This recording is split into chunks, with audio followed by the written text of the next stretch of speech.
Hello बच्चों, आइए इस प्रश्न को देखते हैं। क्लोन क्या है? ए लैंगिक विधि द्वारा उत्पन्न एक हेटेरोजाइगोट, बी अलैंगिक विधि द्वारा उत्पन्न एक होमोजाइगोट, सी अलैंगिक विधि द्वारा उत्पन्न एक हेटेरोजाइगोट, डी लैंगिक विधि द्वारा उत्पन्न एक होमोजाइगोट। तो यहाँ पर हमें बताना है कि जो क्लोन होते हैं यह क्या होते हैं। तो यहाँ हमारी मुख्य अवधारणा अवधारणा होगी क्लोन।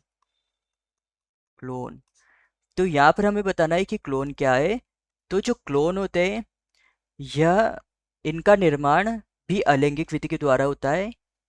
अलैंगिक विधि द्वारा होता है, क्योंकि जो क्लोन होते हैं इनका निर्माण एक ही जीव से किया जाता है। जैसे कि अलैंगिक विधि में भी एक ही जीव भाग लेता है जनन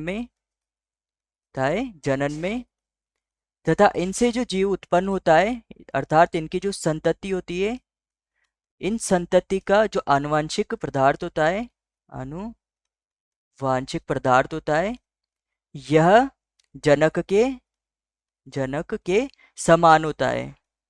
और जो क्लोन होता है यह क्लोन होता है यह भी अपने जनक के समान होता है, जनक के समान होता है आनुवांशिकता में, अर्थात इनमें कोई आनुवांशिक विभिन्नता नहीं होती है। तो हम कह सकते हैं कि जो क्लोन है यह क्लोन अलैंगिक विधि द्वारा उत्पन्न एक होमोजाइगोट होता है, क्योंकि अलैंगिक विधि में किसी भी प्रकार का युग्मक संलयन नहीं होता है। इस कारण इनमें होमोजाइगोट ही बनता है। और वहीं पर जो लैंगिक जनन होता है,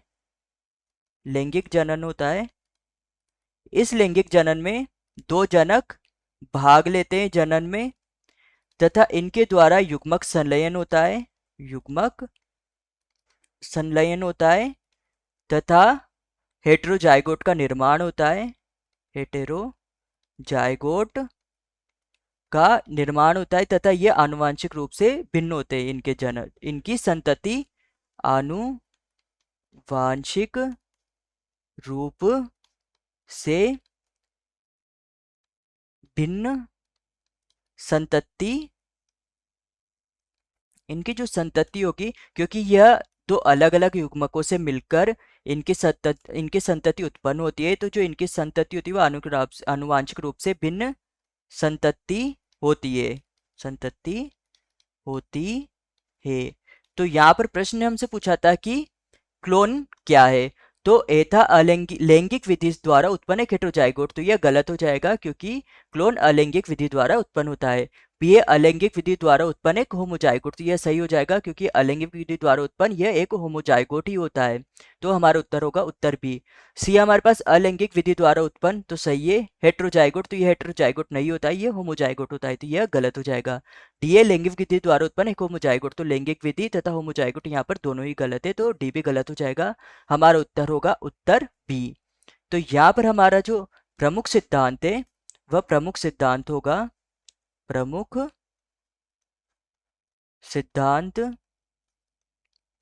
होगा कि अलैंगिक विधि द्वारा उत्पन्न संतति आनुवांशिक